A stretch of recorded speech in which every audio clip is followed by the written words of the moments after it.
All right. Good evening, everyone. Hopefully everyone can hear me okay. My name's Jaden D'Amica, South Australia, just remote commentating from home. We got some open team action here between South Australia and Tasmania.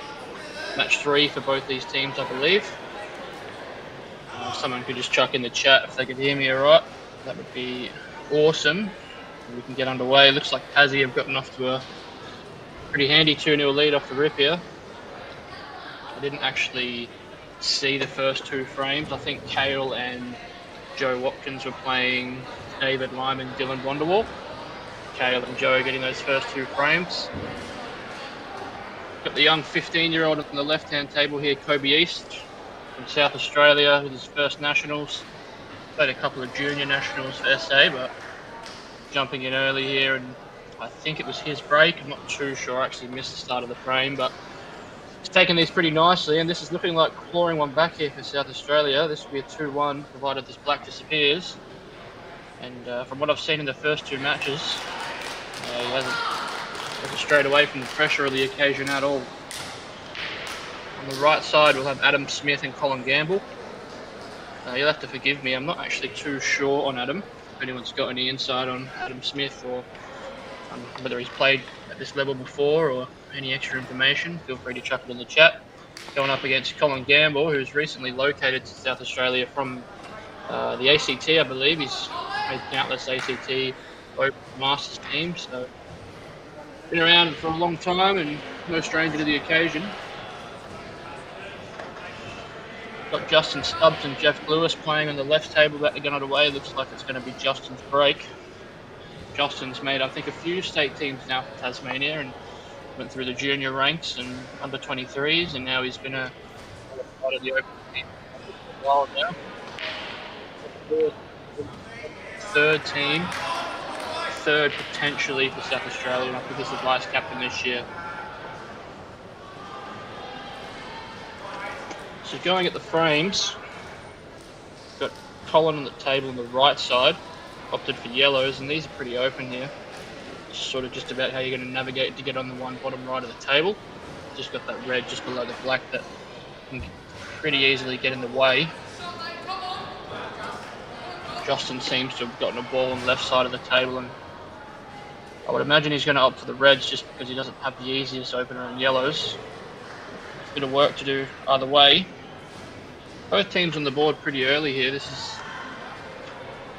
think this will be a good match if you're looking at it on paper. South Australia, the last sort of 6 or 7 years, have sent pretty strong side as they have for the last couple of decades, and this is the year that on paper might not look as strong as previous years. Tassie generally send the same team, led by their skipper Cale Barrett, and had a couple of young guys come through the juniors and have now cemented their spot in the team as regular members, so they're just going to get better and better as the years go on. So Tassie would have gone into nationals this year thinking that they're a pretty strong chance to make a deep run, and SA looking to sort of tell people, even though that we're not the team that you would expect on paper, we're still a formidable force at these championships.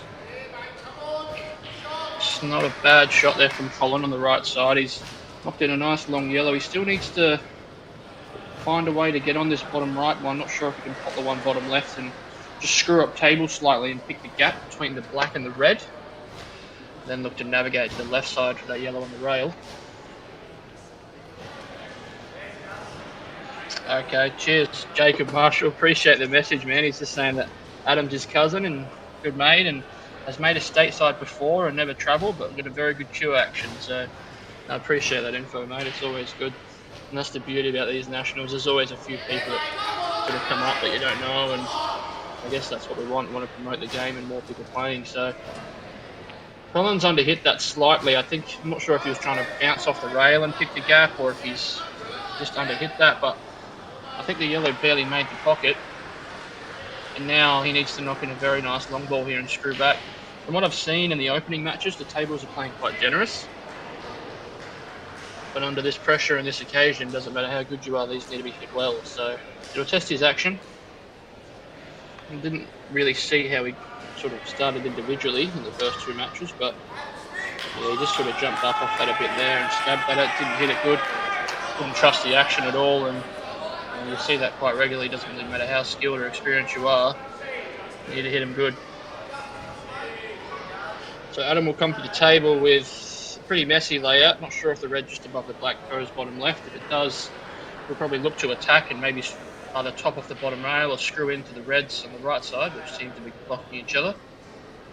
I would say top's probably the right shot, just because you don't want to hit the red half ball and going off bottom right. See how he cues this. Seems like he's got a pretty solid foundation on his cue action. Hit that good. Not sure if he actually tried to screw into the two reds, but he's hit it good and he's still at the table. So I believe Justin's still at the table. I'm not sure. I think he might have missed the plan and then Jeff played a safety. I actually did miss what happened. Justin, I very fortunate to be very good mates with him. He's a terrific bloke and terrific player. He's just getting better and better every year. Obviously, for those that aren't shy to Tassie Q Sports, you'd know his old man Wayne Stubbs just seems to win everything, and he's getting better and better every year. So I'm not sure if he can access the red bottom right. If he can, the pot's not the problem. It's just a cue ball. Not sure if the natural's going off the right-hand side rail and hitting a yellow, sort of just near the black spot there, if it's just going high. Just got a little bit of work to do here with the cue ball, Justin. Yeah, there's that contact on the yellow. And he's landed okay here, because now he can play the red into the right middle and top off the top rail, potentially the left rail, and get pretty nicely over near that left middle for the final red, just near the black spot.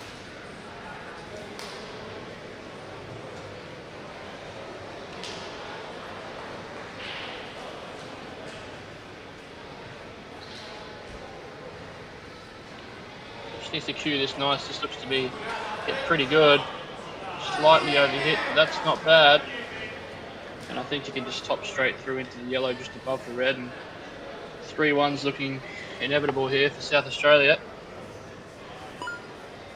On the other side, I think Adam played safety and left Colin pretty stuck, and although it was easy to get out of, Adam promoted his dead ball, and it's given him now a pretty good chance to get yet another frame on the board here for Tassie.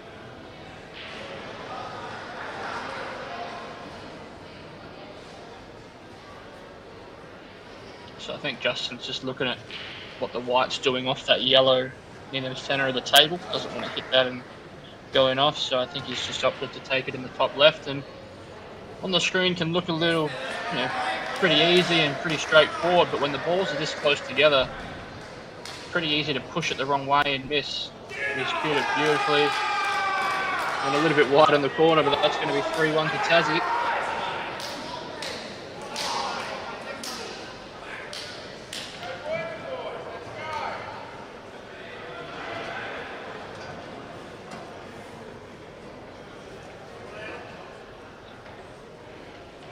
So just one good shot here from Adam, right side of screen here, he's got a couple of options. You can either try and screw back past the middle and get down for a choice of the reds, or he can top off a couple of rails here.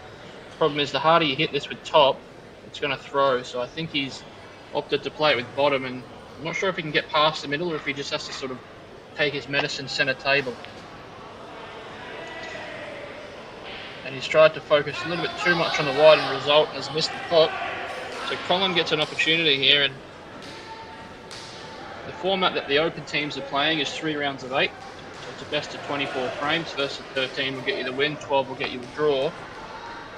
And especially early on, these are the frames that you need to clinch, the ones where both players have had a couple of chances, a couple of misses. But if you can be the one to stand up and take that second or third chance, that can really mean the difference between winning and losing not only the match but the tournament. So big shot here for Colin. He didn't cue the long one earlier in the frame that well. He's hit that way smoother, but I think he's sacrificed a little bit of position for the pot, and now he's got a very thin clip into the right centre. Just looking at screen, I don't think it goes top right.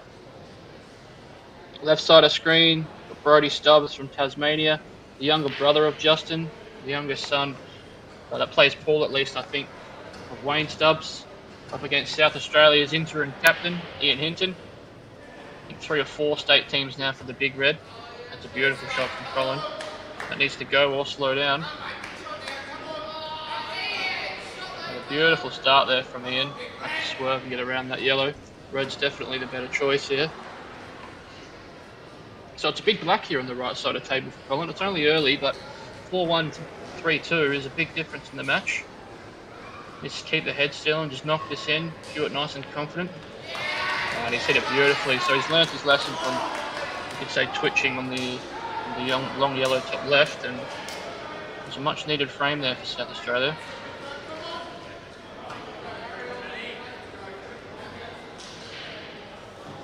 So Ian's played a couple of nice shots just to keep a tight white ball. Still needs a couple of nice shots here. Ideally, he would love to be able to pot the red bottom left and screw into the yellow, nice and soft.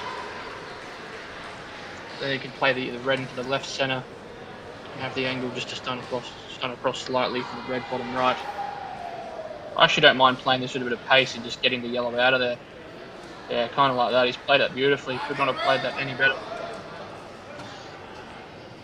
Ideally would love a bit of angle just to stun over, but I think even if it just comes back to where the white ball is now, we can still chop it in and come twice across for the black.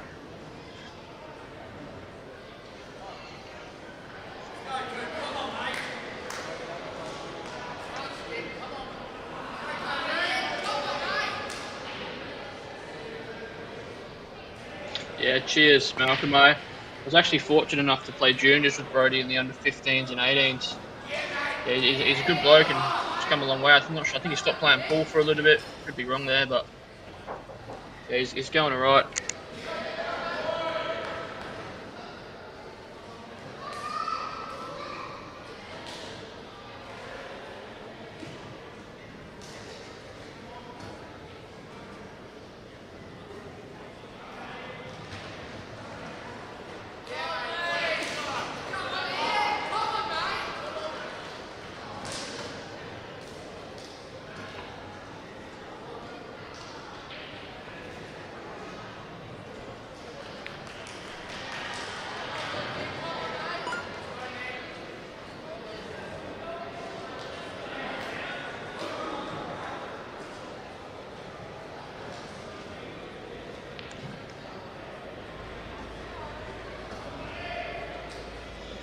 Big black here for Ian Hinton. Get his team back to 3-all. He's just misjudged that. I think he was worried a little bit about the in off top right. Ended up hitting it thin, and yeah, that's a big let off for Brodie.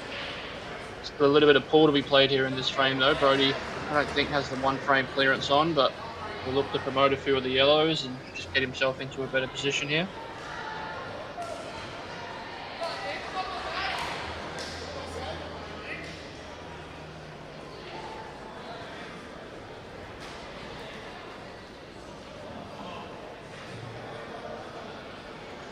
So I think he's looking at just clipping off this and played that alright. So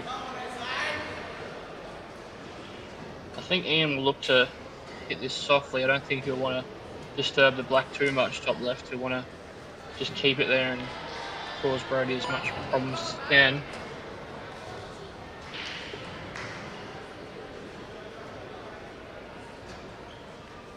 Gotta watch the slide. Yeah, it's done just that. That might have just clipped the black. I'm actually not too sure. I don't think it did. I think it was a foul. So ball in hand here for Brodie, and well, looking at the table, these are the chances you just have to take, especially with little to no traffic on the board. Right side of screen, we've got Nick Lynch at the table. First open state team for Nick. Played Australia Cup a couple of years in a row on the, I think it was the first Australia Cup singles, or I'm not sure if it was the first, but he did win one a couple of years ago in Albury. So he sort of started low and wanted to work his way up into the open state team, and now he gets that opportunity to try and make a name for himself and match it in the big leagues. Pretty good chance here, in all honesty. He just needs to navigate and get nicely on that red bottom right. I think I would like to just sort of top through a little bit here. This looks pretty good. Then you've got the natural on the bottom left, so I'll try and just sit on the black there for the red bottom right. And if you get that right, then it should be gone.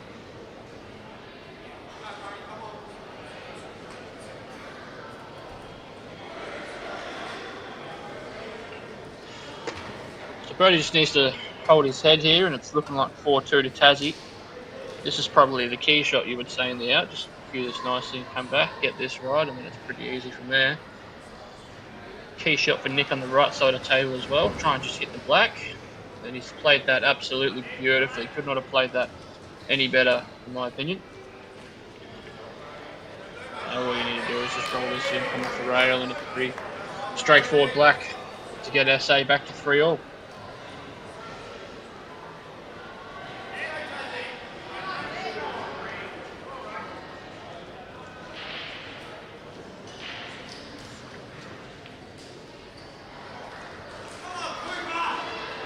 So I'm not really sure what happened there, bottom right, but Nick's missed a pretty unmissable red there. I don't know if he played a bit of side and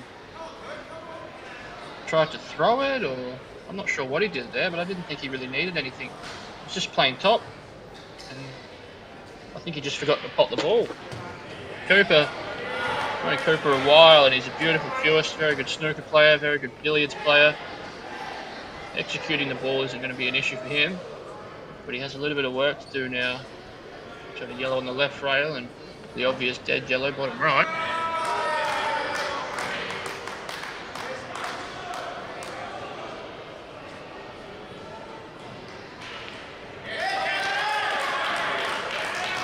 Brody will take Tassie's fourth frame and just kick that couple of frames in front of South Australia. So SA have had a couple of chances now. One on the left table, Ian Hinton did let go. He missed a pretty straightforward black in the left middle. Would have been 3-all. Nick Lynch missed a pretty straightforward red to go 4-3. So SA will be kicking themselves a little bit. They should be in front in this match, but it's a long way to go. Still need to win 9-10 more frames.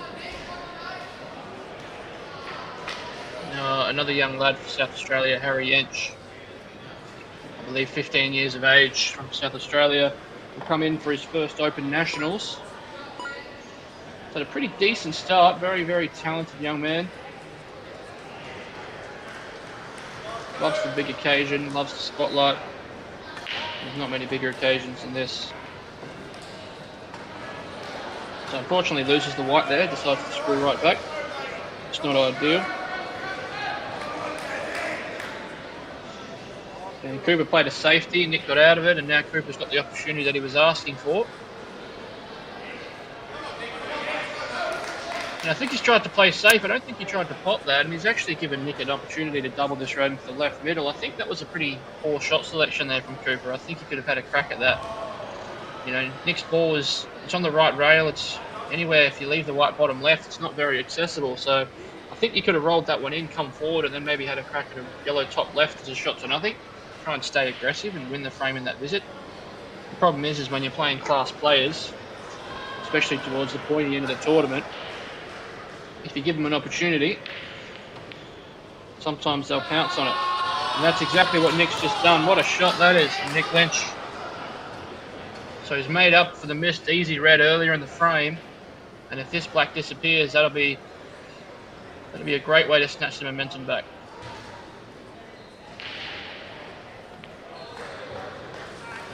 He's done just that, so 4-3 now. Tassie, that was a big frame there because it looked like it was going 5-2.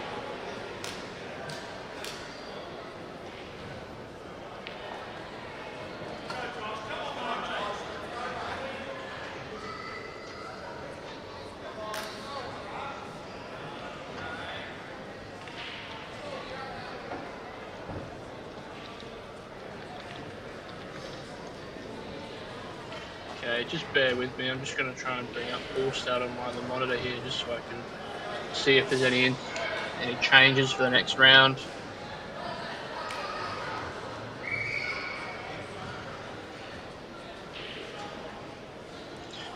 So we got, I believe it's Josh on the left side. You'll have to forgive me, I'm not actually sure on his surname. I believe on the Reds, up against young Harry after dumping the white.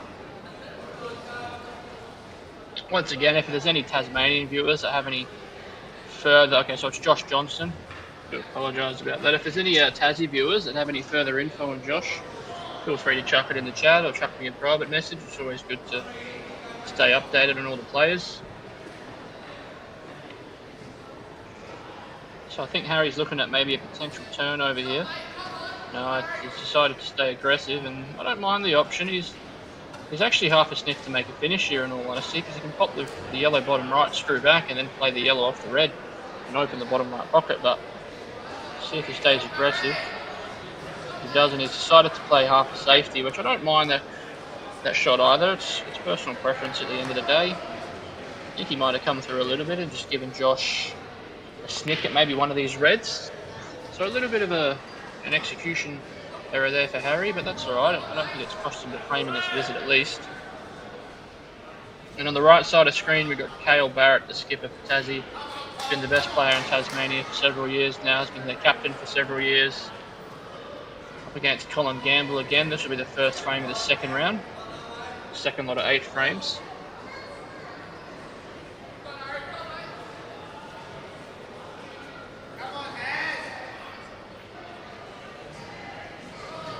Colin Naderball has the opportunity here. I just don't think, not really too sure what he's looking at here. He must not be able to access that yellow top right, so he's having to take on this really tricky bottom left yellow, and this is sort of make or break. He just cued across that again, similar to how he cued that yellow in the first frame down the rail. Just didn't cue straight, moved his head. And on the other table there, Harry's missed that yellow by quite some margin as well. Now Josh gets his opportunity to make the finish here and make Harry pay for that miss. And there's just misses left, right and centre, because now after Cale's been given the up talk from me, he's now decided to miss a straight yellow in the middle, so I'm not really sure what's going on, to be honest. Maybe a little bit of scoreboard pressure. Both teams have had their opportunities to win the frames and take away with this match, but doesn't matter how early or how late in the tournament, anyone that's played in the Australian Championships knows how much pressure there is for every single shot out there.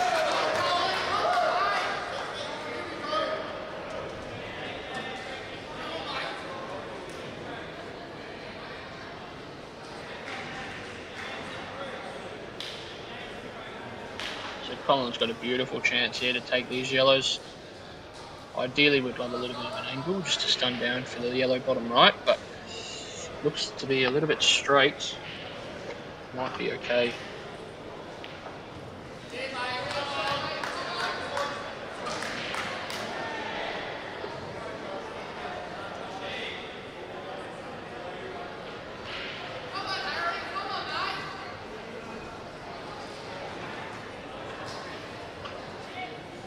So he did have the angle to stun down. Now I would say this is the key shot in the frame. At least he gets north of the black here, I would say, to give himself the opportunity to finish. And that might have worked out alright. I think it sort of bananaed on him a little bit, but I think it's cleared just enough of the black to be able to see the yellow top left.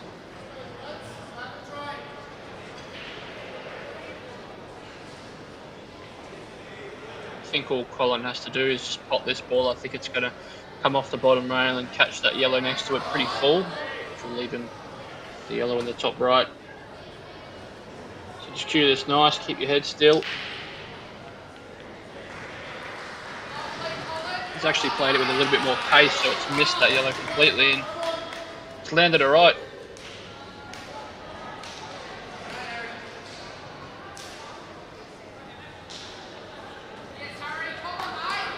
So Harry with a tricky-ish sort of yellow, maybe off the red here. I don't think it goes clean. with the white near the rail, it's going to make it pretty difficult to get over to the other yellow, but just needs to be hit quite nice.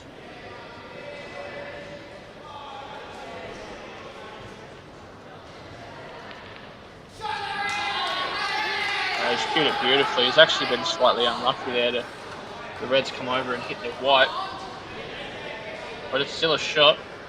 And if you look at the 8 ball left side, all he has to do is make the ball down the rail.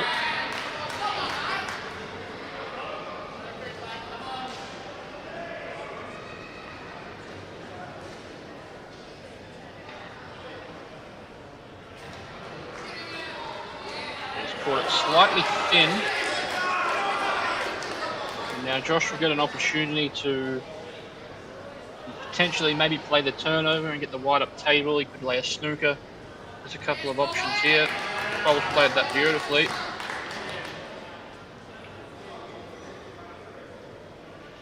And it's going to go 4-all again.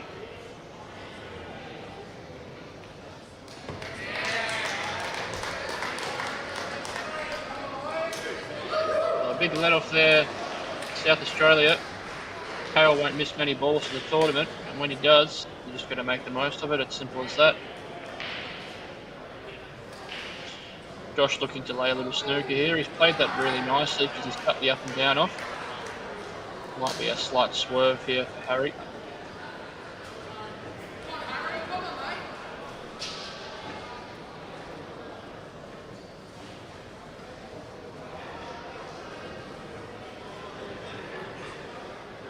This is actually a disgusting swerve, to be honest, because you can't really get right up on it because you're queuing over a red. And if you miss this, pretty much frame over. Yeah, so that was the worry. Now, pretty straightforward 4 balls, you would imagine, all into the same pocket here for Josh.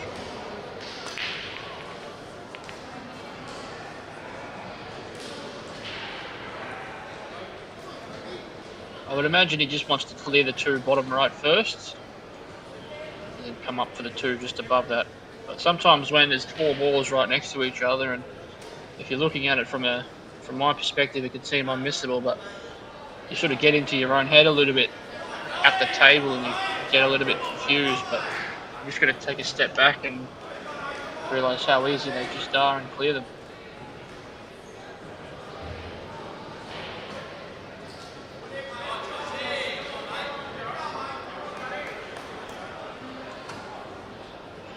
So right side of screen, Tassie's Joe Watkins drive broke, and then I think Kobe tried to play a safety because he was on nothing and didn't hit a cushion, and that resulted in a foul.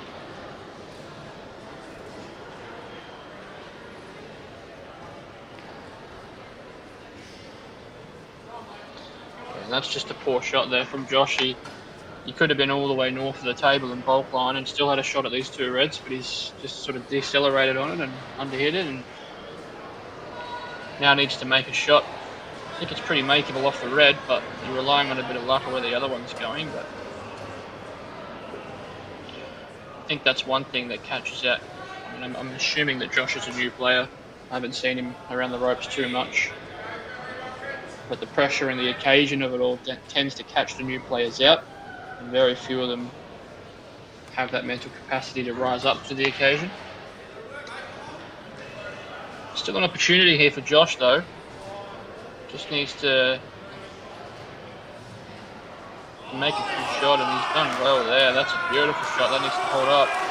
And that is a fantastic shot there. So he's just completely proven me wrong.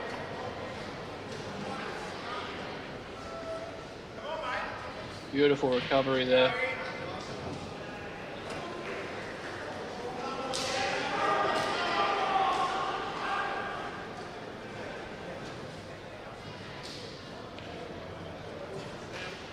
That'll be a foul. So yeah, just because of how close the balls are, you're not allowed to double hit the white. You can only hit it once. You're not allowed to push through it.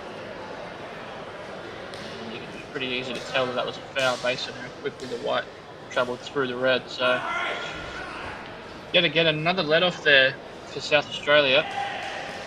Harry just needs to make sure he pots this yellow, and it's going to be 5-4, and I believe this will be the first time all match that Tassie will trail.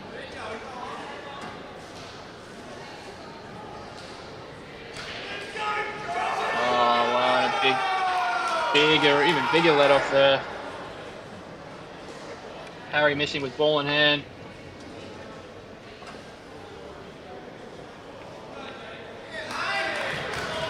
And Tassie will regain the lead. And get another frame advantage. Joe Watkins clearing up after Kobe's foul. It'll be 6-4 to Tassie.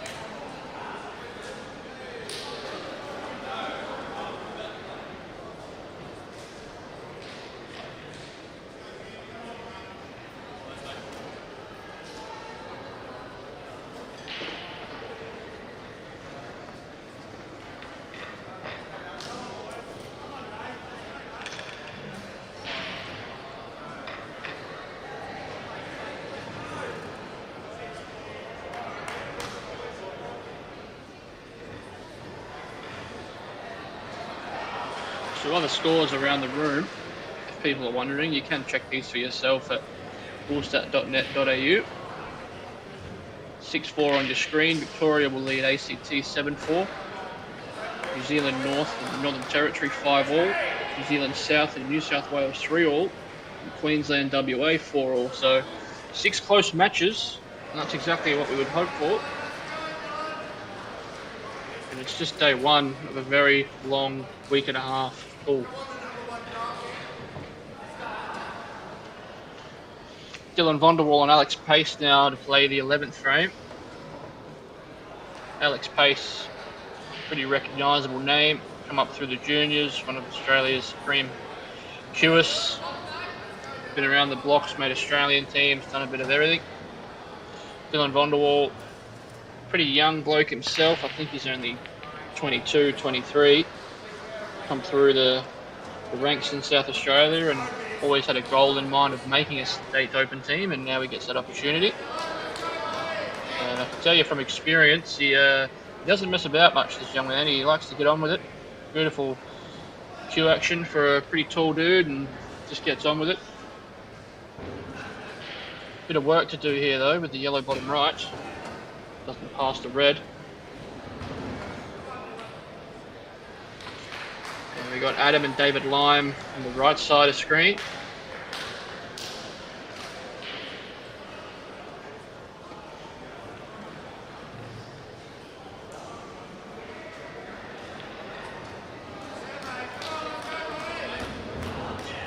So it's not a bad shot there from Dylan. The issue is he's done what we call putting all your eggs into one basket and hoping for a bit of a result here, because now I don't think he's got the angle to screw across. He actually needs to top off the left rail, and this needs to be hit beautifully.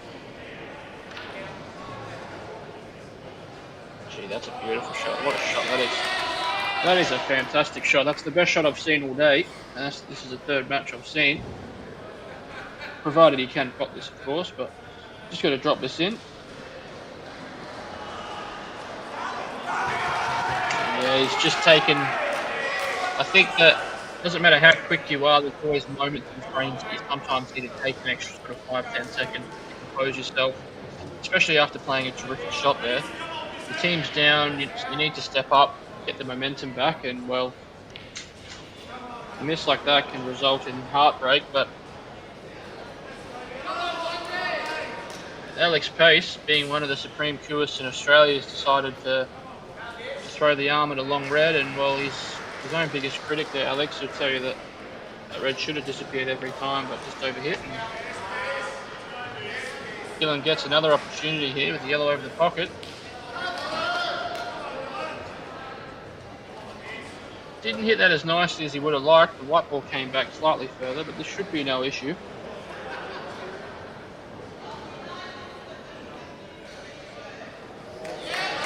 Oh, he hits the far jaw, but it does disappear.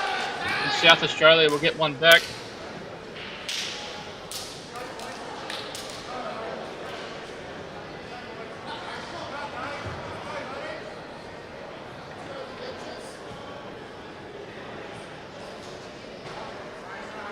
So I think from what I've just looked at,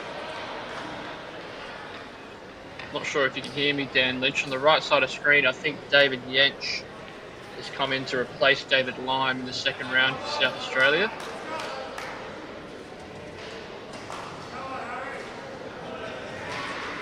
And I can confirm that is true because I can see David Lime sitting down in the background. But father-son combo now out there on the table.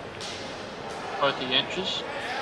I think it's the first father-son combo in South Australia to play in the same team since the Delahunties, which is a pretty good effort.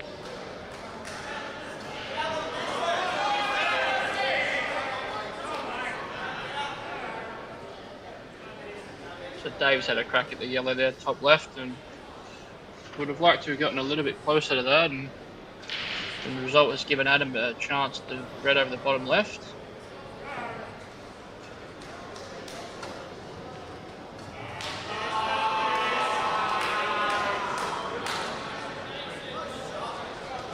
So he's played that quite well there, Adam. It's pretty easy to catch the ones over the pocket 2-4, and they end up sort of just stopping there, but he's cued that nicely and put himself in a pretty good position here to finish the frame.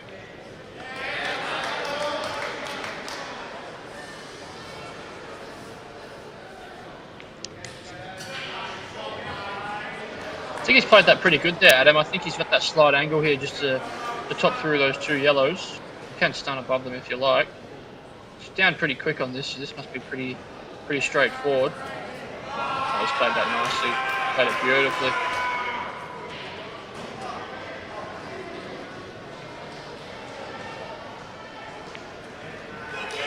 So Tassie doing well just to keep this 2-frame buffer, and whenever South Australia look like getting one back, someone from Tassie stands up and delivers.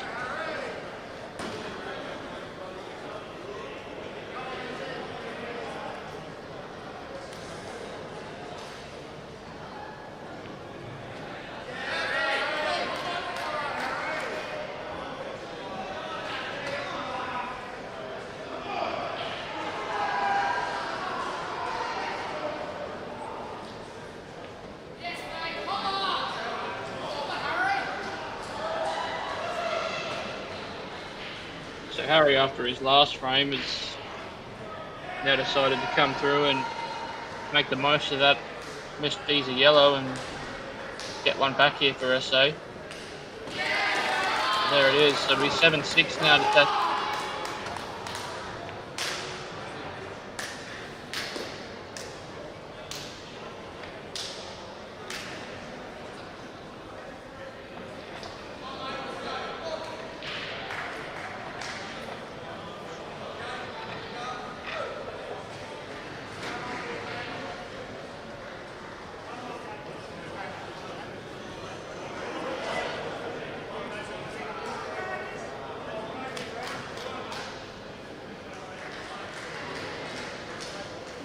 So Brody Stubbs will get the 14th frame underway. Ian Hinton will get the 15th frame underway. Coming towards the end of the second round here. It's a very close match. Some good finishes, some average misses, you could say. It's just going to be about what team could sort of hold their nerve and get through those misses and make the most of the opportunities when they do arise, really.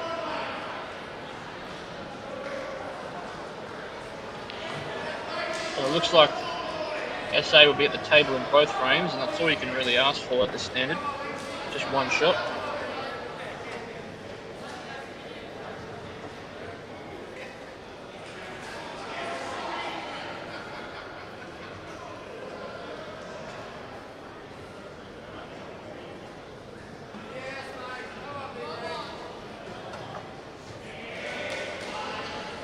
Good opportunity on both tables here. They've both sort of just got a little bit of a problem that they need to deal with.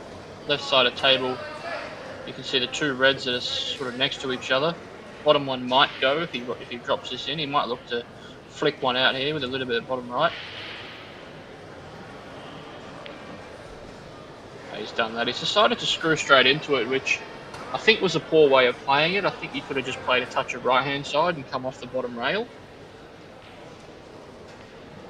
A little bit less control doing it the way that he did. And Nick's actually lost the cue ball and now has to hide. Played a decent shot there, Nick. Given Brody an opportunity, but you would definitely prefer to be on yellows. And that's a very poor shot there from Ian. He was trying to sit him on that yellow. He's picked the gap, and now he's given Cooper the starter that he wanted. And now he has the opportunity to either take control of this frame or try and clear up in a single visit.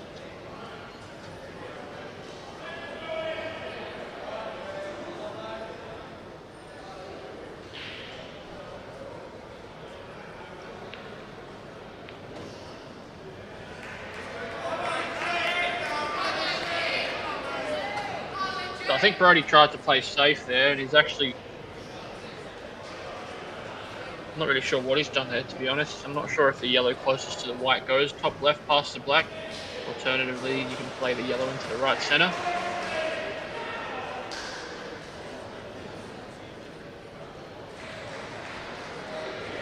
Based off how he's queuing this, I would say it does go top left, and if you can nail this, you're in prime position to clear the table.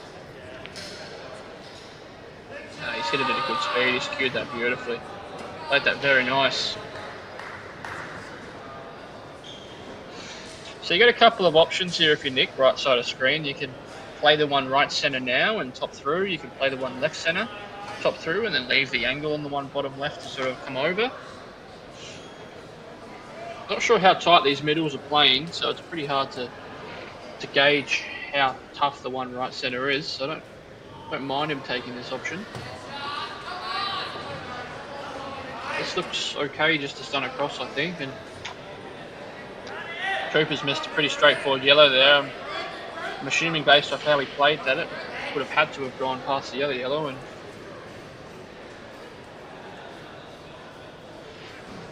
yeah, a few twitches coming in for both teams here. These matches, especially towards the end of the day, where you're tired and maybe you haven't eaten dinner, or you're just getting a bit mentally exhausted. These shots are so important to stay mentally focused, because if you don't, it can cost your team the match, and that's obviously the last thing you want to do.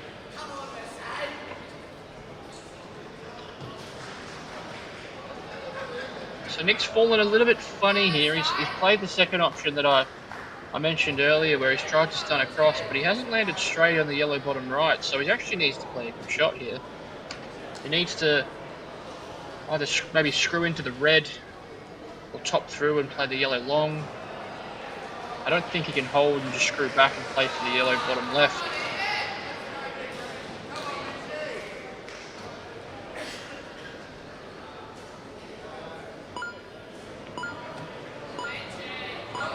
So he's had to just roll forward.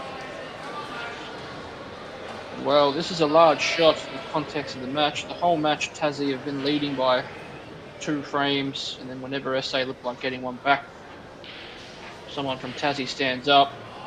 So SA right now have their opportunity to take the lead in this match and go 8-7 up. It's just a matter of whether these two want to stand up and take that opportunity. I'm a big believer of everyone in this game will get opportunity to achieve anything. It's just about whether you want to stand up and take that moment for yourself.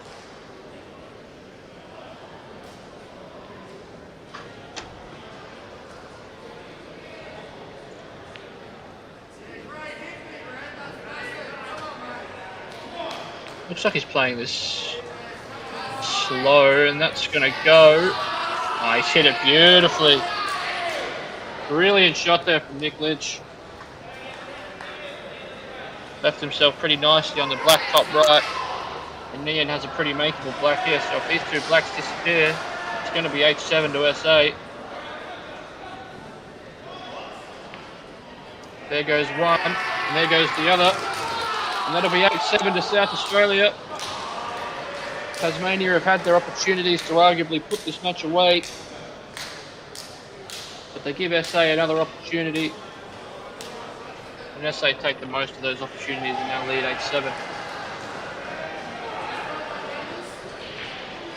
So I believe based off the format, both teams have a break after the first 2 rounds for a couple of minutes and have a chat, but I do think there is one more frame to be played. It's going to be Jeff Lewis up against Josh Johnston. So we'll watch this one frame. We'll take a couple minute break for both teams to have their respective chats. This is a big frame in the context of the match. As I said, SA have had their opportunities, so have Tasmania. And you just feel like if SA can get this frame, it's putting a lot of pressure on Tassie whether or not they can keep themselves in this match or if they'll just fall over.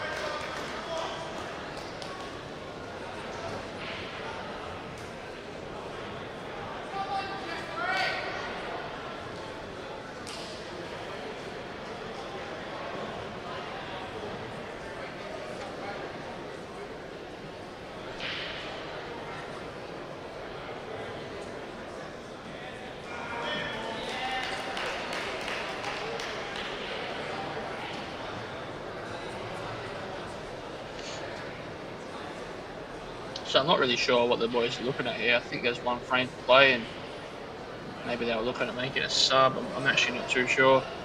For those that are just joining us, I'm actually remote commentating. I'm not at the venue in Rockhampton. I'm just back home in South Australia, and there's half a dozen of us just offering to remote commentate just to give you guys the best viewing experience that we possibly can.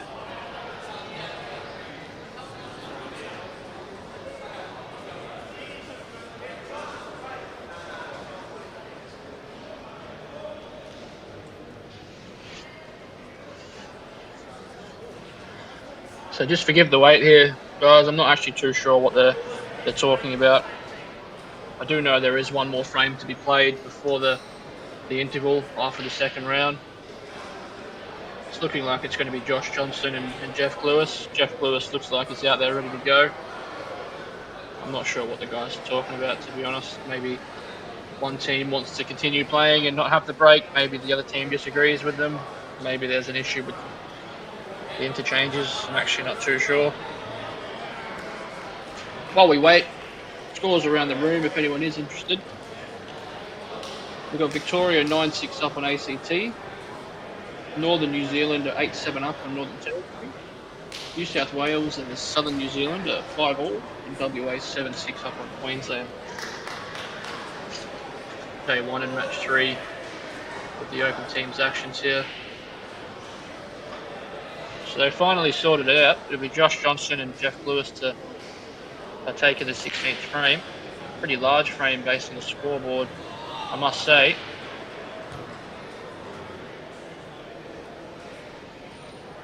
And it's not a bad break there from Josh. He's got a ball, which is the obvious goal, but there's a little bit of work to do on both colour sets here. And well, first glance, I'm looking at yellows and I'm looking at reds.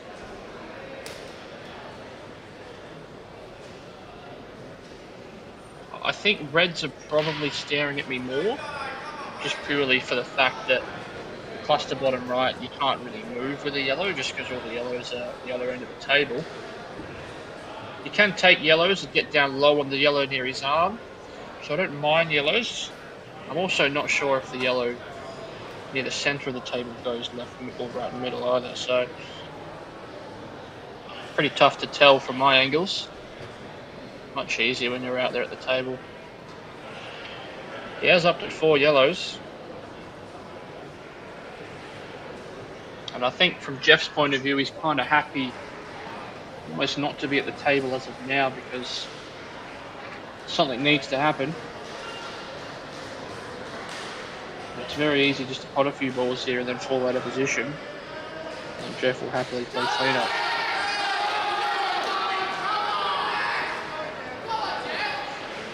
So the SA boys decide to go bunter on the sidelines when Jeff gets to the table.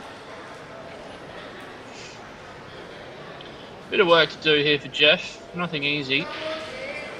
Definitely no clearance on, but the black over the right middle makes things very interesting. It's always in the back of your mind that it's there. You don't want to pot it, you don't want to sort of go near it.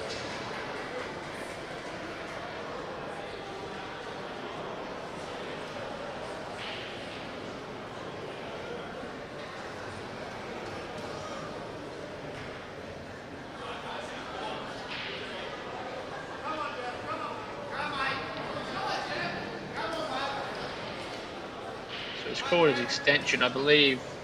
The time format they're playing is think, 45 seconds and a 15-second extension.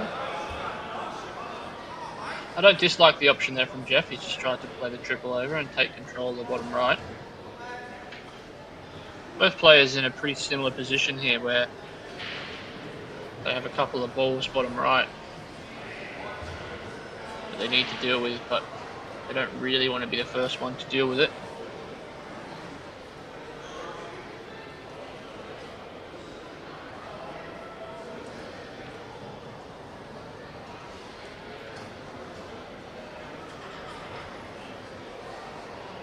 Something to keep in mind of with the international rules is if you put a ball over the pocket and your opponent has a ball near it, it's pretty likely that they're just going to play their ball onto yours. Hence why both of them are trying to sort of avoid putting a ball over their pockets. It's got that thinner than he looks. I can't see. He's sort of landed in no man's land. Not really sure what he was trying to do, if he was trying to nudge them or if he was just trying to land on them.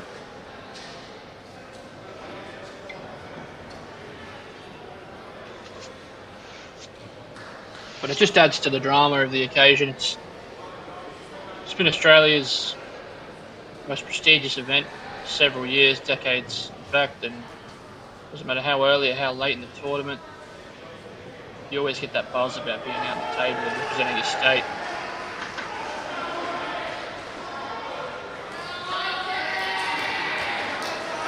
So I could see the idea. He was trying to leave Jeff behind the red, but in doing so, he's taken his eye off the yellow and pushed it to the side rail. And now if I'm staring at the table, I would definitely much rather be reds, but with that yellow on the side, Jeff now needs to make a decision that he either needs to commit and try and finish, or he needs to advance the frame. You can't play a nothing shot here and allow Josh to get back into it. So I don't know if he's tried to pot that. If he has tried to pot it, I don't mind, because you can have a crack and have a little bit of insurance. If he's decided to play safe, I think it's a pretty pointless shot because you're not covering anything bottom left, and you're just allowing your opponent to get back into the frame.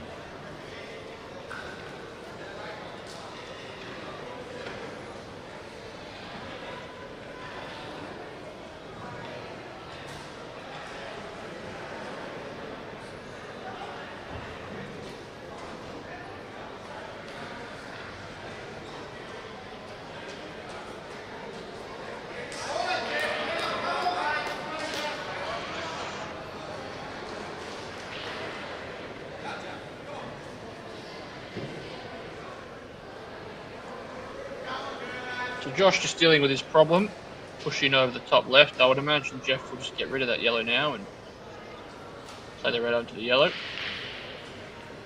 For those that aren't too sure on the international rule set, as long as you make contact with your correct colour first, if you pot your opponent's ball, it's a legal shot.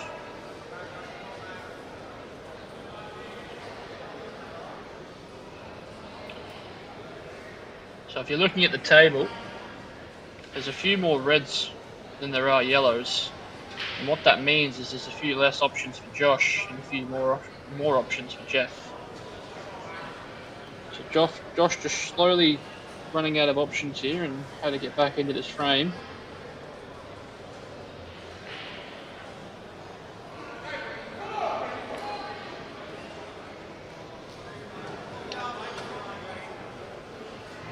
So I'm not really sure what the idea is here. He doesn't have an angle to disturb them. He can't play the yellow off the red and disturb them.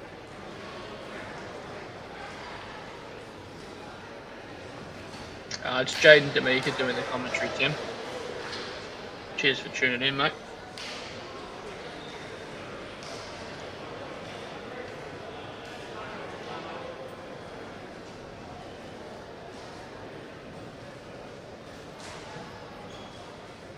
So I'm not really sure. He doesn't have many options here. You can't even roll this in and play an attacking shot. You don't want to sit it over the pocket because you don't want Jeff just to pot it. And there it is. He's decided to play it off the red, which was easy as it sounds, but you can't. He had no option to remove the yellows. So red's become a massive favourite in this frame. And for anyone that isn't familiar with the rules, You must make a legal attempt to get out of the snooker. Any deliberate foul will be loss of frame.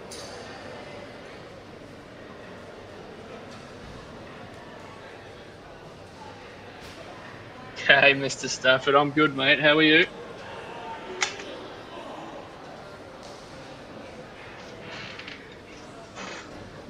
Yeah, cheers, Lee. I don't see you doing any commentary, mate, but that's all right. Oh, that's a fantastic shot there from Josh. What a brilliant shot that is. So, unfortunately, it has given Jeff an opportunity to clear up, but in the position he was, he can only make the most of it. And that was a fantastic shot. And what it has done is it's put the yellow in a pretty accessible area to where every single shot now that Jeff plays is under a little bit of pressure. So it's a beautiful shot there from Josh Johnson.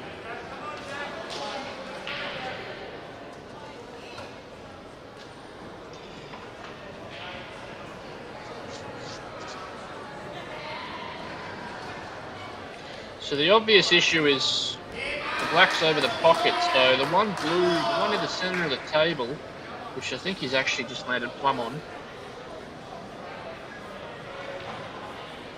He needs to get rid of this early because it doesn't go bottom right, it doesn't go right center. You know, I would definitely be taking this either in the bottom left or the left middle now and just getting rid of it. Alternatively, he can play the red top right and just soft screw back and get a little bit nicer on the yellow that he's about to play.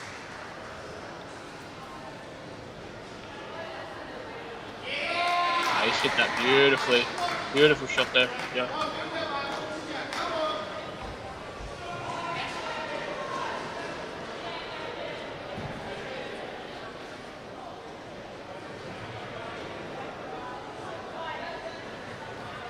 I don't think there's a kind of boycott. I think it's more just the location, and with paintball and a few other tournaments coming into effect, players are just starting to prioritise other aspects of the game. But no, as far as I'm aware, there's definitely no boycott. Lee, I think, yeah, in the first match between South Australia and Victoria, there was a slight roll. I'm not sure if it's been fixed yet, but yeah, I would imagine with Travis and Jay and the crew, they'll fix that pretty quickly. So he fell out of position there, Jeff, and has forced himself to play a snooker, which I don't mind, but I think in the back of his mind he will be a little bit disappointed that he didn't clear up in the one visit. And if anyone saw Josh's last shot, it was definitely one of the better snooker escapes that I've seen, but he needs probably a better one now. And if he doesn't make contact with this yellow, hit a cushion after contact, I would imagine that South Australia will be taking a 9-7 lead. Yeah, definitely less, you could say, elite players. I think it's more so just the fact that the location and it's a little bit more money. Beautiful shot there from Josh. Made contact. Jeff now has yet another opportunity to finish the frame. And I think it's just a matter of stunning in the red top right, laying the red to the left middle, and then having that rail ball as last.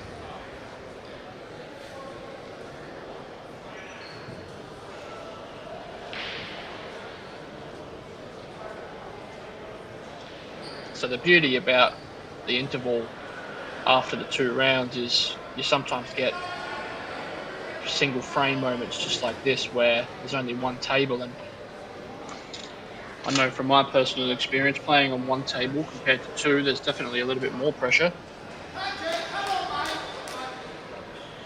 A little bit of a rush of blood there from Jeff. I'm not really sure what he was trying to do. I think he was just trying to maybe screw back to the centre of the table, but this just goes back to the extra pressure being added for every shot when there's only one table being watched compared to 2.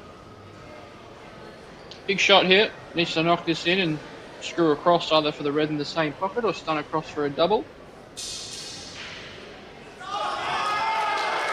And well, he's rolled it in, and I'm not sure if that's the correct way to play that shot. I'm imagining he's trying to pot the ball, and if so, I've never been a fan of rolling balls in, especially corner to corner. Maybe the occasion is getting better of the South Australian vice captain. Nonetheless, though, a big opportunity here for Tassie to level this match up, get it back to 8-all. Needs to cue this nicely. Rockets are playing pretty generous if you just cue them at that good speed. And he's hit that beautifully, Josh has. Just shows how important it is, even if you miss late in a frame, to never give up. Keep working hard, try and get back into it, because your opponent might just let you off. And we've got a big last round coming in, folks. We'll have a couple of minutes break just for the captains to speak to their respective teams. And then we'll be back for another 8 frames. Be back with you shortly.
Okay, pretty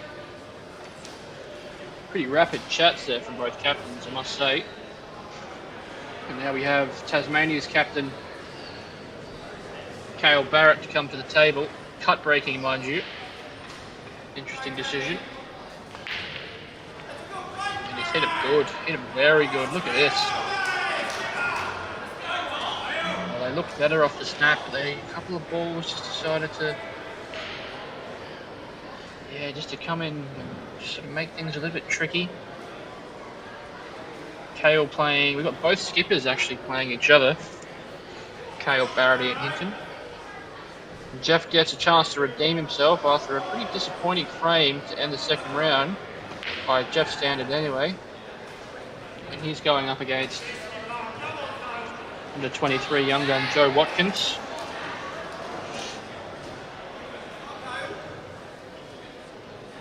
So Cale off the snap, a little bit of work to do. Needs to just find a way to navigate sort of through these balls top left.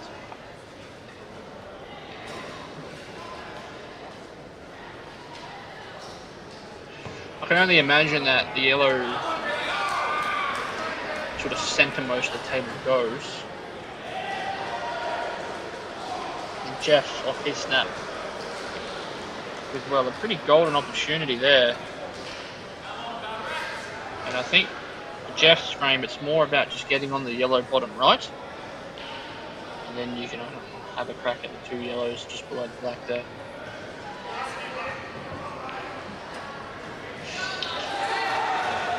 So I know following a lot of Cale's results, he's been playing a lot of the Chinese 8-ball hayball. Not sure how much time he's been putting into the small balls here and on the 6-foot tables. One of Australia's premier players, of course. Generally goes deep in the singles, high up there in the stats, has led Tasmania for several years.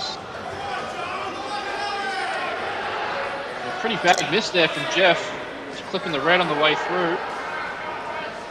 And I would say he's just forgotten to pot the ball and worry about position, because if you look at the wide, he was plumb on the yellow bottom right.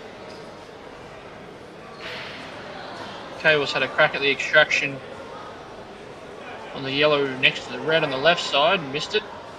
And I would imagine that it's just pretty much double or nothing here for Cale. He has to have a crack at the double top left and stun the white back slightly.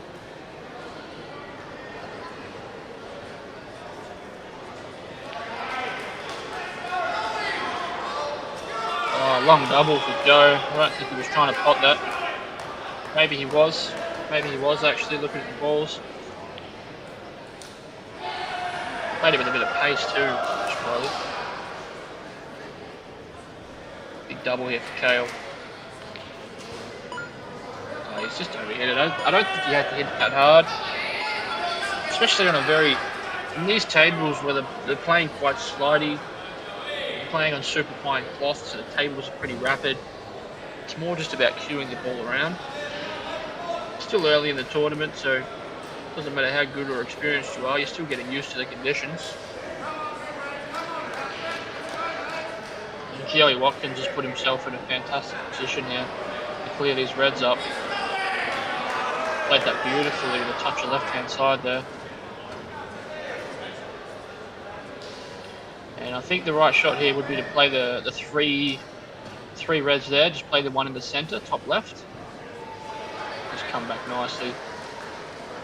And if you execute this, it's pretty much just stun everything in.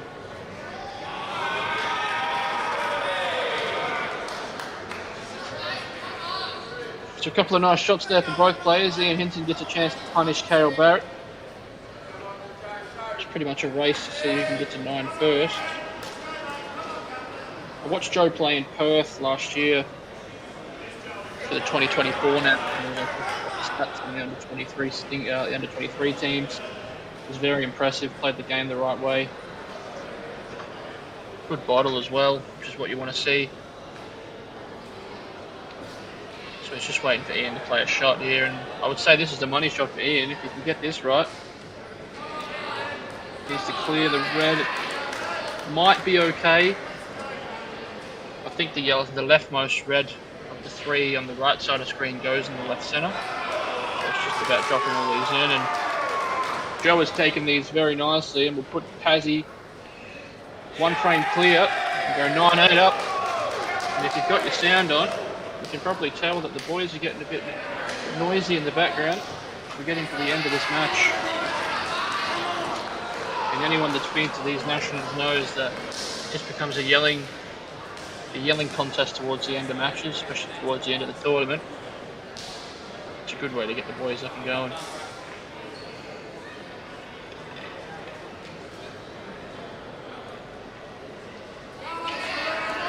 And the battle of the skippers on the right side. It's looking like big red Ian Hinton's going to take the frame and get his team back to 9-all. And he's a pretty reserved dude, Ian Hinton, anyone that knows him, but you might see a little bit of emotion come out if this black is to disappear in a couple shots' time.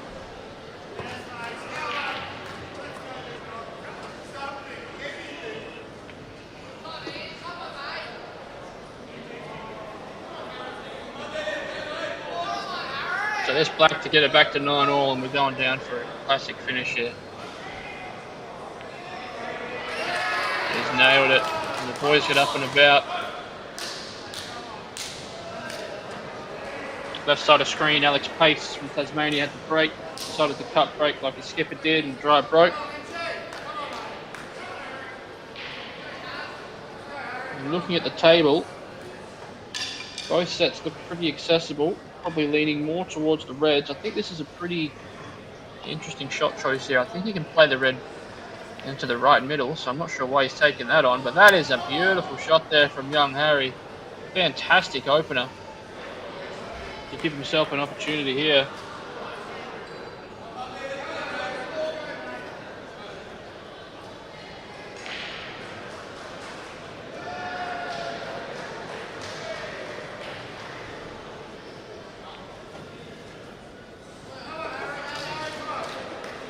So these reds are quite makeable. It's just about having a good cue ball now. Might have fallen a little bit funny on this red to the left middle. Might be sort of going into the yellows.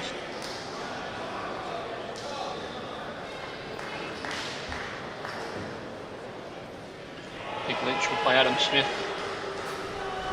The 20th frame on the right side. And because he fell a bit funny on the red in the left middle, he's actually taken his eye off the pot, trying to navigate through all the yellows and missed the pot. Anyone that knows Alex Pace knows he's probably the quickest player we have in Australia.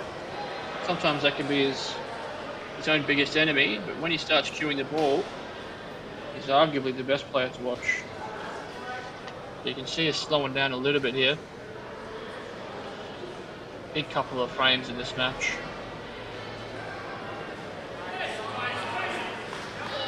Not sure how much of the game Alex has been playing. I think he's getting married soon, or has already been married. Just trying to start up a business. I'm not too sure how much of the game he's been playing. Nick Lynch on the other table was opened beautifully with a red. And once again, it's just about getting a nice controlled white ball here, and it should be gone.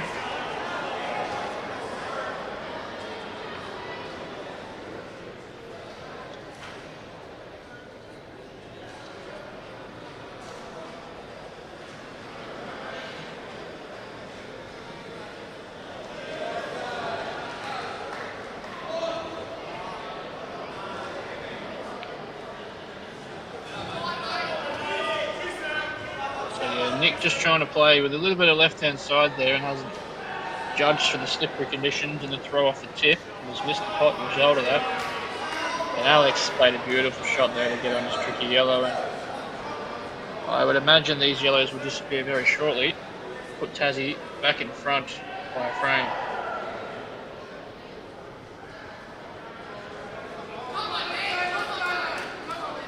So another miss there from Adam. Pretty disappointed with that, because he would have been looking at the table and probably thinking he's not getting back to the table once Nick broke. And now Nick gets a chance to redeem himself and just needs to compose himself a little bit here, and hasn't done that. He missed a pot and result. Maybe just taking not enough time as he should have.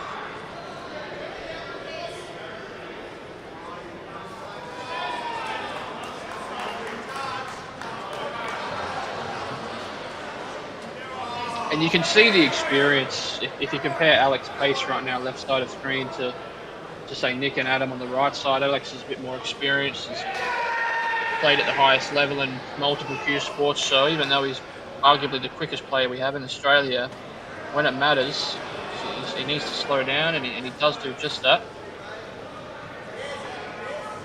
It has gone half wrong for Alex. He's landed slightly lower on this black than he would have liked. But it's going to be, I would say, a double. Judged it beautifully. He nailed it. Punishes young Harry for his miss. And in the other table, Adam's extracted his dead ball and given himself an opportunity to clear up and send Tassie two in front.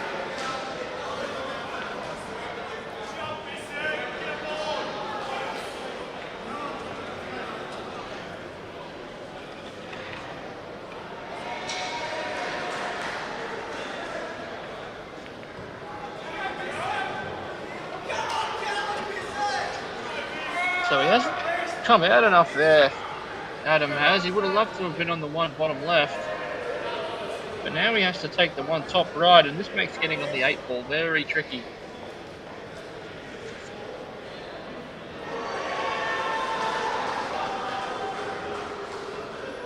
Name's wrong. It's Callum Bissett. The one on the right side of screen? Yeah, potentially. This is the joys of not knowing everyone. I do apologise. Yeah, it is.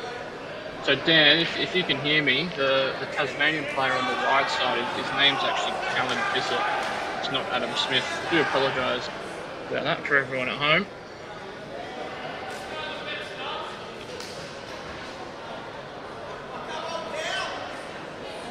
Cheers for letting us know that. Appreciate that.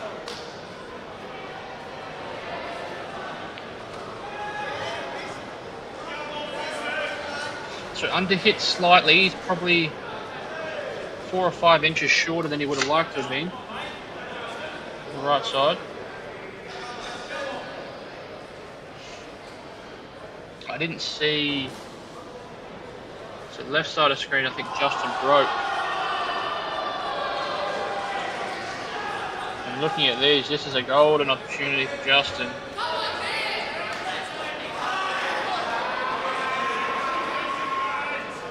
Callan's missed a ball and result of not landing as nice as he would have wanted in the yellow bottom right.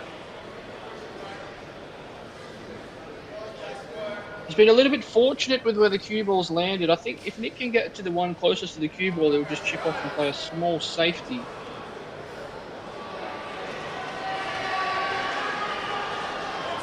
He's played it okay. He might have left an edge here for Callan, though. He might be able to chop this in. This is pretty thin. And Justin, well, the yellow on the left side's no issue. It's just about working out if you leave it last and screw back down for the black. Black does not go bottom right.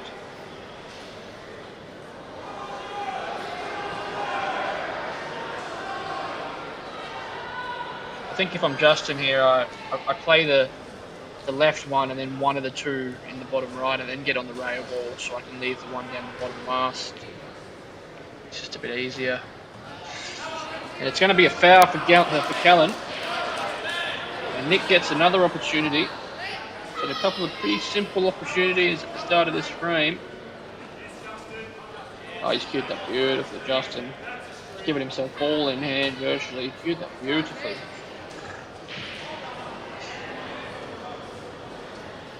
And pretty much an unmissable pot.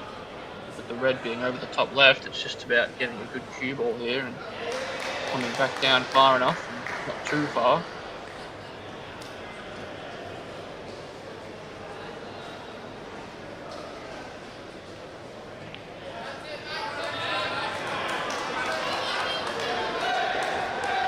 And he's hit that pretty good, Justin. He's been around a long time, involved in the 23s, gone to England, played in the world titles, so he's no stranger to the big stage.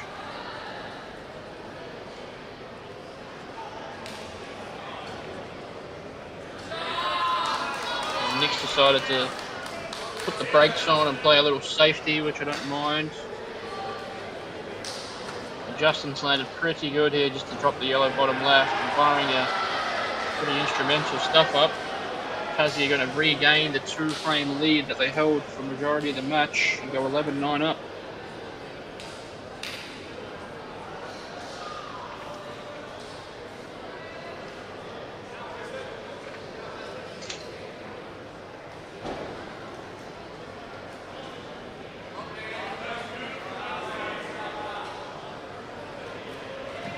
So it's going to be foul, ball in hand. Lynch now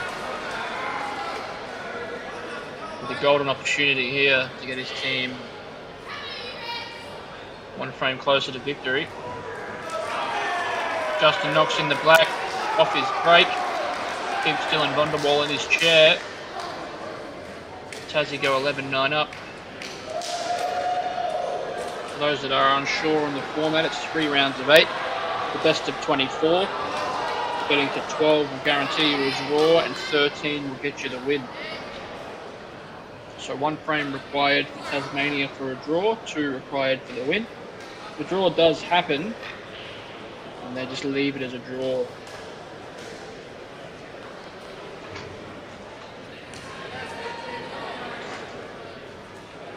So it'll be Brodie Stubbs and Dave Yench, left side of screen. Dave, a first-year South Australian Open State team player. Been around a while, played in a lot of local leagues in South Australia. Could be itching at the opportunity now to try and get South Australia their first win of the championships after going down to Victoria and Queensland earlier in the tournament.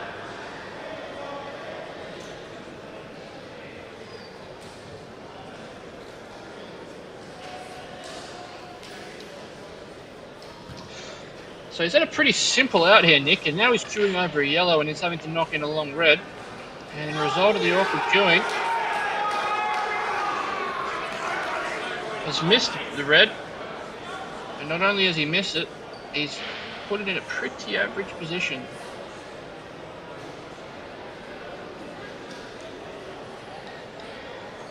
So Dave had a break on the left side and must have, I think he hot racked himself or just didn't cue through him enough, and they didn't really spread as much as he would have liked.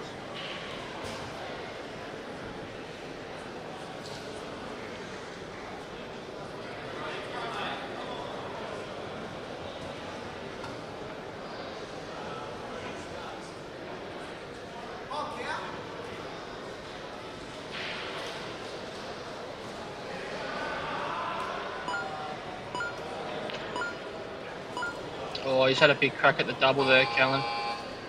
Well, I think looking at the scoreboard and how close the match is, I think that was a pretty average shot choice. You could have just tough balled that out to the blue spot and got the wide up the top left and put Nick under an immense amount of pressure, but now you've arguably handed them a frame back and there goes all the momentum.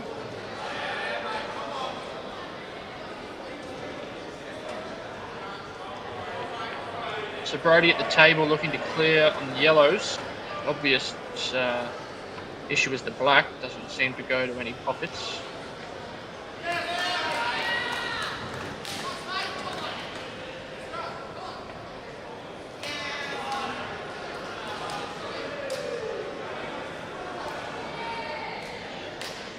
So Nick takes the frame on the right side. We'll make it 11-10 to Tasmania. And is that going to be a frame that decides the outcome of this match? Mistakes from both players. Nick ended up handed the victory. Is it going to cost Tasmania the win?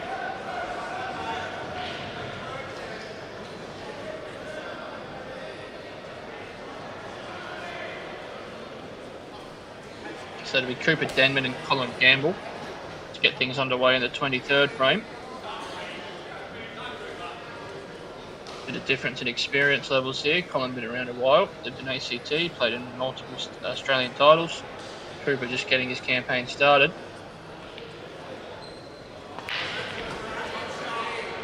So it's a lovely shot there from Brody. Still wondering how he's going to get on the black here. It's looking like he's going to opt to maybe play the black top right. Not a ton of room to land nicely on it.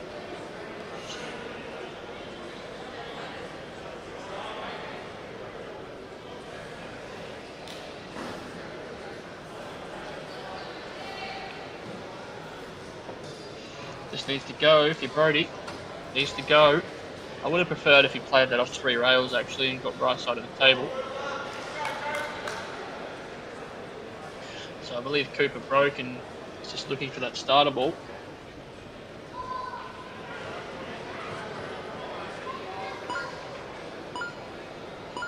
And that is a fantastic shot from Cooper Denman.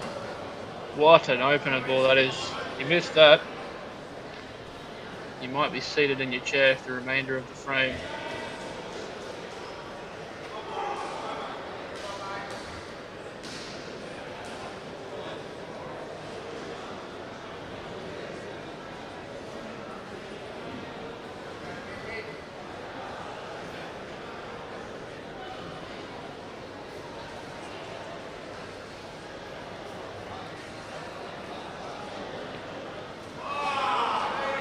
Fantastic shot there from Brody. Not sure what he's landed with here though. I don't think he can double it. Maybe a face cut top right.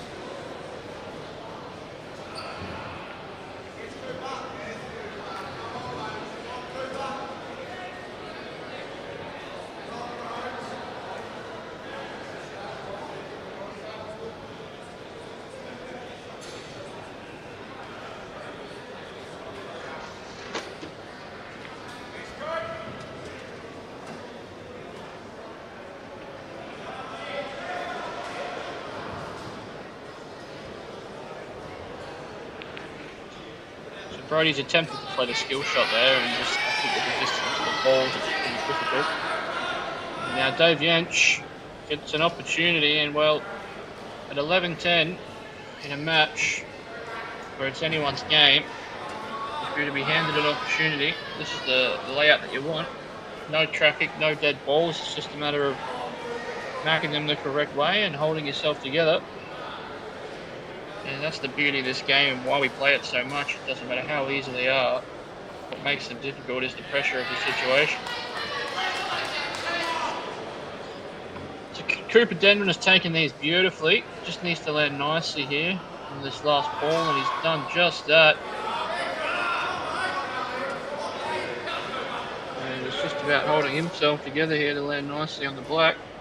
And they're going to be the first ones on the hill.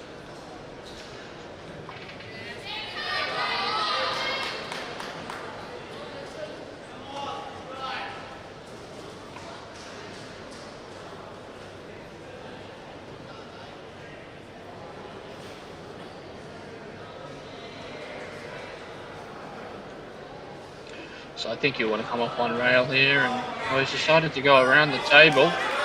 And then result of that has landed a little bit funny. I thought he could have just dropped that in, come off the side rail and played for the same pocket here in the bottom right, but big test of queuing here. What a shot this is in context of the match. And he's thrown the shoulder at it. Hasn't cued it nicely. Sort of dropped the shoulder and didn't cue it as anywhere near as nicely would have wanted. And South Australia with a golden opportunity here to now get themselves on the hill.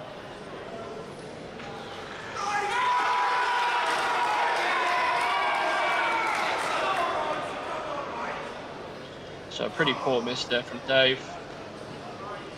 Get a golden opportunity, it just lost the white ball a little bit. Maybe the pressure got to him. Maybe he wasn't comfortable. But what it's going to do is it's going to put Tassie on the hill first. And now it's going to be up to Colin to keep his team in this match.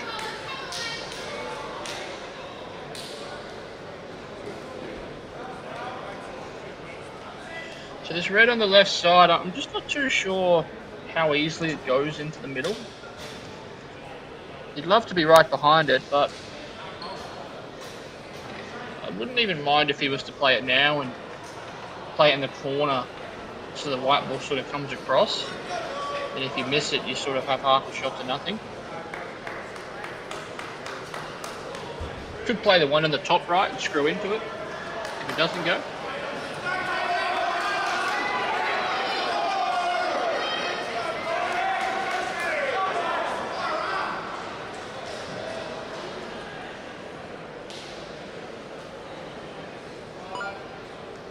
See what Colin opts to do here. I think he's playing safe. And he's done just that. I don't mind that. I think that's a decent shot choice. The one rail's cut off by the red on the left side. Young Kobe East from South Australia, 15 years of age, first national titles in the Open team. Playing arguably the most important frame of his just starting full career. Both frames required now from South Australia to get the draw.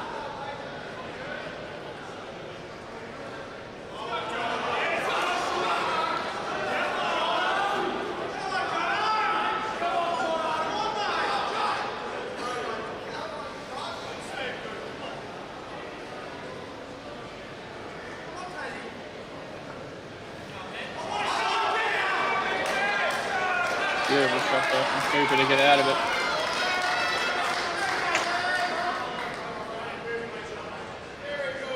So there's just a bit of drama here, isn't there? There's always a bit of drama towards the end of matches. Josh now with the opportunity after the mistake from Kobe. That's not ideal. He's landed a bit funny there.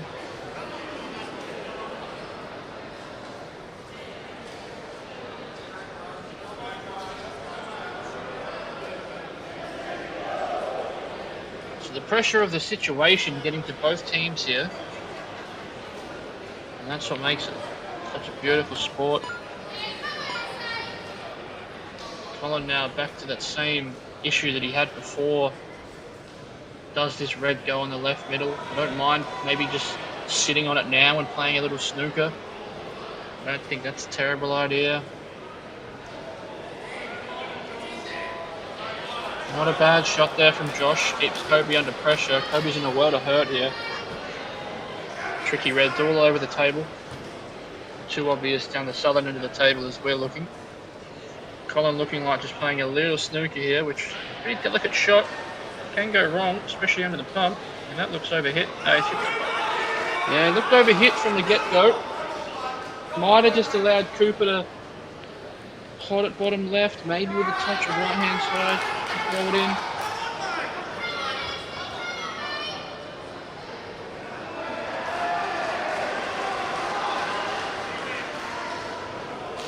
And he's done just that. And now Colin in an absolute world of hurt. needs to perform one of the best clearances the tournament's seen just yet. I don't believe anything goes past the black bottom left. Can't really opt for a safety. The up and down seems too gettable. Might be forced to go all his eggs in one basket here. He can half ball off the right hand side one and get him on the bottom rail and try and cut the up and down off with the red closest to the white ball as we speak.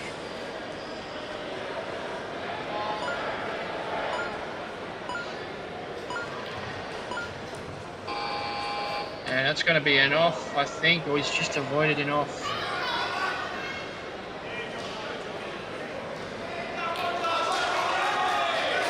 And Kobe's played a turnover there left side, and well, if these two yellows, if the left side one goes,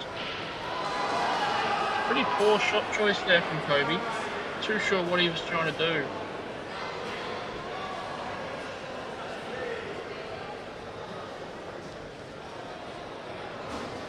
Cullen looks like he's just confused by what to do. Not really sure what he's trying to do here.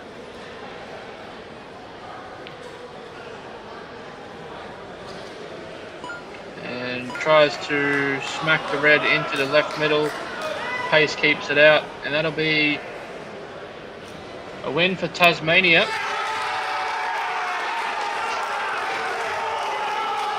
And in a match that could have gone either way, I think South Australia will be overly disappointed with how many opportunities they were given.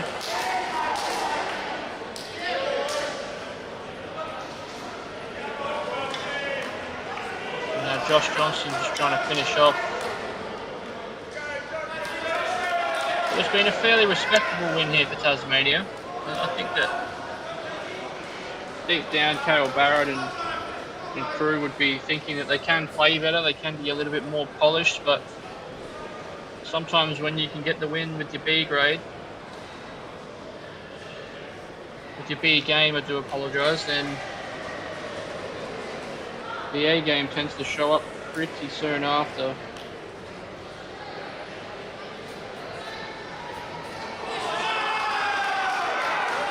Done well to kill the white ball there, Josh. Pretty easy to not kill the white and end up behind the black. But it's looking like a 14-10 victory here for Tasmania. And a match that had a bit of everything, a bit of drama, a bit of a roller coaster. It's going to be Tassie that prevailed. And I think Tassie will go to bed pretty happy with how they finished the night. And South Australia will go to bed, maybe not sleep as well. And we'll opt to come back tomorrow and try and turn things around.